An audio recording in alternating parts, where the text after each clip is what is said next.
Hello, I'm Patricia Gross. Welcome to Passion Time. I'm here with a Colombian filmmaker. She's an amazing filmmaker. She just finished a movie called Matar a Jesús, which means killing Jesus. And she has won awards all over the world. This film is an amazing film. It's somewhat autobiographical, but I won't tell you about it. She was also one of the directors in the series Pablo Escobar, which is also world-renowned. It's been seen all over the world, and it's highly praised for the work that they did. So thank you. It's an honor. She's here for the Latin Wave Film Festival here in Houston, which we celebrate every year around this time, so make sure you don't miss it. Thank you for coming to Houston, and it's an honor to have you here. Thank you for having me. Everybody gets the first question, which is, what is your passion, and how are you living your passion? I think my passion is storytelling and human beings. Really, you're interested in humans? I'm just interested and fascinated about human contradictions and about how complex we are and how we behave. And I think filmmaking gave me the possibility to explore human beings, and right. That's why it is my passion, and I hope I continue to expand on it. Mm-hmm. Well, I had the honor of meeting you at Cartagena, the Cartagena Film Festival, and your movie was highly praised, and our team, the Beca Gabo team, did a lot of writing about your film. Mm-hmm. And one of the most interesting things for all of us was the fact that that you had lost your father, and that you had a tremendous relationship with your father, and then he was assassinated, and that kind of led to a lot of different things. Share with me how you came up with this movie, because it's a very interesting story. As you said, the story is inspired by my dad's assassination. He was killed in 2002 when I was 22 years old. And after that, it wasn't like, oh, now I'm gonna make a film about what happened. It took me a really long time, and I had to move out of Colombia for like 5 or 6 years. I moved to Australia. And with all the pain and all the feelings that I was going through, I was not able to write anything. And a lot of my father's friends, like friends from his life or teachers, used to ask me, why don't you write something about your dad? Because we had such an amazing relationship, and I've always written all my life. And I was completely blocked. And then one night in Australia, I had this dream where I was talking to this really young guy, and we were in this mountain looking to the city, looking at Medellin, and suddenly in the middle of that dream he said, my name is Jesus, my name is Jesus, and I'm the one who killed your dad. And I woke up at 4 a.m. and I started writing after 2 years of being completely unable to write anything. I started writing these imaginary conversations with the guy who killed my dad. I was not next to my dad when he was killed, and that's a very different thing from the film, and I've never met the killer. So I started writing these imaginary conversations that I titled Conversations with Jesus. Never with the intention of making it a film, just I think it was like a cathartic kind of thing. And then in 2006, I realized that I was already studying film, and I realized that there were many powerful images and a powerful story that with the pain and with the knowledge that I had of the situation, I could tell, and that's where it all started. Laura, you keep saying, and I think obviously you did have a very great relationship with your dad. How was your relationship with your dad? Why was it so special? I think he was a very special man. I mean, he was a very progressive man for a very conservative society, very open mind. He said to me, I'm a conservative anarchist. I mean, he was a very a contradiction, a man who loved life, a very open man, but especially he was a very horizontal man. You know how in Colombia we're so divided by classes? Yes, and Latin America. Yeah, and he found that very violent, you know? Yeah. And the fact that we related to people just because of their surname or their neighborhood or their social status, he found that very violent. So he made a very big effort with my brother and myself not to educate us in that with that kind of mindset. Yeah, so he treated everyone equally, and that in a context like the Colombian one, I think that is very revolutionary. Yeah. And he was just like very loving and very very curious about everything. And one thing that was amazing with my dad is that he was a man that could have all ages. He can behave like an old man, but he could be a kid or he could be a teenager. He was so warm and nice to everyone and so smart.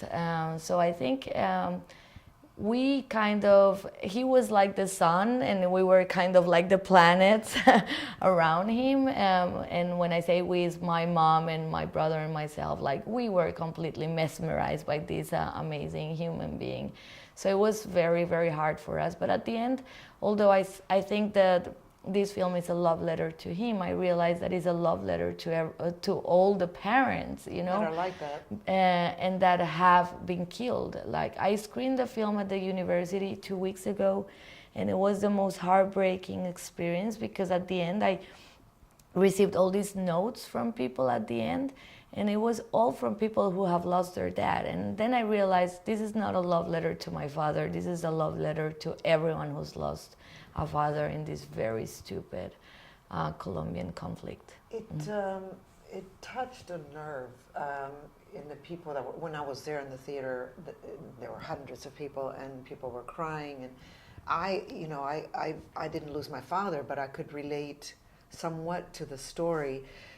You also had a dream, which, do you think this in a way movie was channeled? Do you think your dad had anything to do with it? No, I'm a very rational person, yeah, and I'm a very spiritual person, but I'm not a religious person. Yeah, That's a difference. Like I believe in spirituality when I read Henry David Thoreau, for example. That's sure. the most spiritual thing, and right. so I've never felt it like a revelation or anything. I think when I had that dream, and that's gonna sound like very Freud kind of thing, but I'm more into that than anything else. And I believe that when I had that dream, that was just my unconscious talking about the things that worried me. You know, I think it was my unconscious it was talking. a way to heal. Yeah, it was my unconscious talking about what worries me in terms of people being excluded, about that relationship between religion and violence, and that's why I think the name of Jesus came out in the shape of this young man, because I've been always asking myself, like, how can such a Catholic society be so violent as well, you know? So I've never felt it as a revelation. I felt it was my unconscious finally talking to me about everything that was painful. Let's talk about the film. I don't. Most people do understand that Colombia has been in a civil war for more than 50 years. I mean, Yes. Before this war, there was another war, right? Before that, we've always, so hundred it's years. been like our identity. Yeah. And we always have the need of an enemy. You know, like the war and the conflict has penetrated us so deeply that I feel that unconsciously we don't know how to live without it, and it's part of our identity. So it's very complicated. You're not hopeful about the peace process now? I mean, I've been more than open about the fact that I am a complete supporter of the peace process. I think it's one of the most amazing things that has ever happened to Colombia. I don't think that means peace, but the fact that we signed peace with the oldest guerrilla group in Colombia, it's amazing. So at least we are making peace with that group, you know. Right. Now we have to face. But I think, as I said, because violence is such a big part of our own identity, there is a sector in society that can move on from it and that are against it. And I'm really scared about the next elections that we have. Well, you did move from it. So the movie is somewhat autobiographical. I mean, yes, it took me like 10 years to write the story. The story wouldn't, I mean, the script wouldn't exist without the helping hand of my co-writer, who is Alonso Torres. He's an amazing script writer, a really good friend of mine. He had lost a brother too, so we found so many similarities in our in the pain and the, you know, the lack of justice and all that. So he helped me make okay, what is real and what is not, like what is fictional and what is autobiographical. And we realized that the most autobiographical thing is the pain.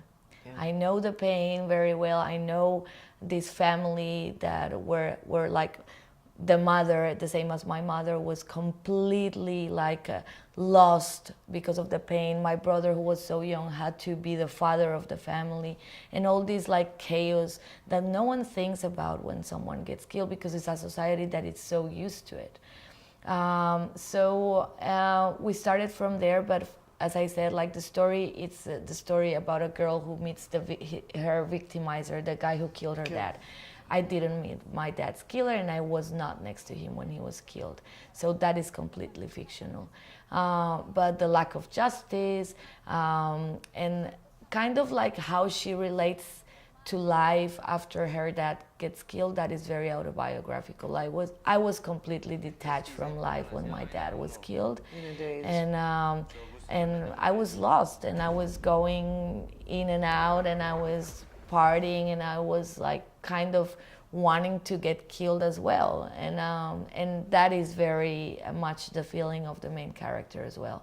And I decided I wanted to work with non-professional actors because there was a truth and an honesty that I wanted to bring to the film, that I didn't feel that had to be something that I needed to build with an actor, that had to be something that lived within a human being. So that's why I wanted to find a kid like Jesus. There are so many Jesuses in Medellin, and I found Giovanni, who is amazing and whose life it's a tragedy as well. And but he's so smart and loving, and at the same time he can be so violent too. And then Natasha, I found her, and she's a plastic artist as well, and she goes to the same uni as this character. She's the same age. And although she has not been through something so tragic, she's so sensitive that she could relate to the story so well, and she's amazing. Yeah, no, they both did an amazing job. I think that the way to describe your film is authenticity. It's a very authentic film. And the pain comes through, the reality of every character comes through, and it was just there's a scene in there that I thought you captured the essence of. These are two human beings. They're both in pain. One has perpetrated violence on the other, and yet they have this humanity. And that's the scene where they're dancing together, and she wants to kill him, right? That's why it's Matar a Jesus. Yeah. But in that moment, it was like, this is our humanity. Yeah. There's something here that's tying us together that's beyond everything that we're living. And it was just a beautiful, that was my favorite part of the film. It's one of my favorite scenes as well, because it's where I think I kind of, these kids, if they had been born in a different context, in a different situation, they could have been friends, brother and sisters, lovers, boyfriends, whatever, you know. But it's this violent society that made them enemies even before they were even born, you know. And the fact that they are so young, that talks to me a lot about a society and a state that has failed. I mean, when you're a killer at 22 and when you want to become a killer at 22, I mean, that just talks about a failed state. And he's asking her at one point to kill him because his life is so miserable. Yeah, and at the end they know that they will be killed no matter what, and that they've been used by a criminal apparatus that is stronger than us, and we don't know the real guilty people. I mean, we don't know the names and the faces of the guilty ones, of the ones who have ordered and have sponsored and have paid for these kids to become soldiers and for us to live the tragedy. So yeah. Now, you don't know who killed your father? No, we don't. No reason, nothing. There was no investigation. No. Just, I mean, they opened a case that but was soon concluded. You have repeatedly said that you did not forgive these people who killed your father, but you're going to stop the cycle. Yeah, I think that's the most important thing for me. I think forgiveness, it's a very intimate thing. It's a feeling that is also very linked to religion. And I do believe that religion should be a very private and intimate thing, and I think forgiveness as well. So I think as a society, with the peace process, we've been like trying to impose people like, you have to forgive, and I think I admire a lot of people who forgive, but I want to be very respectful also to people who said, I can't do it. I mean, I cannot forgive the people who paid and who orchestrated my dad's assassin. What I can say is, I'm not going to become what you are and what you want me to become, and I will resist. Although I don't have justice, although I don't have any kind of truth, I will resist. I did resist. My family did resist, because we are respectful of humankind, you know. So everything they took away from us, we're not doing the same, and we're respectful of it. So I think that's there's so many people in Colombia who have resisted, but also so many people that have perpetuated. Because if you think about Colombia's history of violence, it's a never-ending act of revenge. Yeah. It is. Yeah. And tit for tat. And we're seeing it right now. Like, I woke up with this awful news today that there is a neighborhood in Medellin that has been like an example of resistance, that is called Comuna 13. It's like the 13th neighborhood. And they have been through so much violence, and in the last couple of years they've been a sign of resistance. And we woke up today with the news that they've been like really hardcore shootings for 2 days, and it's like, okay, here we go again, and it's like, we're so, it's like violence, it's our own language. And you're trying to change that with the movie, because you're giving people options. Look, you may not forgive, but you don't need to do the revenge. Yeah, I mean, at the end, when I'm not a kind of storyteller that wants to change the world, or like put like a message. I hope that it just makes you question, and that at the end, when you leave with deep questions about life and human beings. Because what's been amazing about the film is that although it's a film that is so linked to a very punctual context, like it's the Colombian society, it's the Medellin society, at the end is humanity, and it has, and that really has surprised me, like the fact that in so many different places, like here in Houston and then in Egypt or Havana or San Sebastian, people have connected to the story. Absolutely. It makes me really happy, you know, because it's humanity, It's authentic. Thank you so much, Laura Mora Ortega. She is the director of Killing Jesus. You can catch this movie. Make sure you see it. It's really an extraordinary film. Thank you for joining us. Thank you. We'll see you next time on Passion Time, and make sure you subscribe to our channel, and also make sure that every April you go to the Latin Film Festival, Latin Wave Film Festival. It's fantastic. Thanks.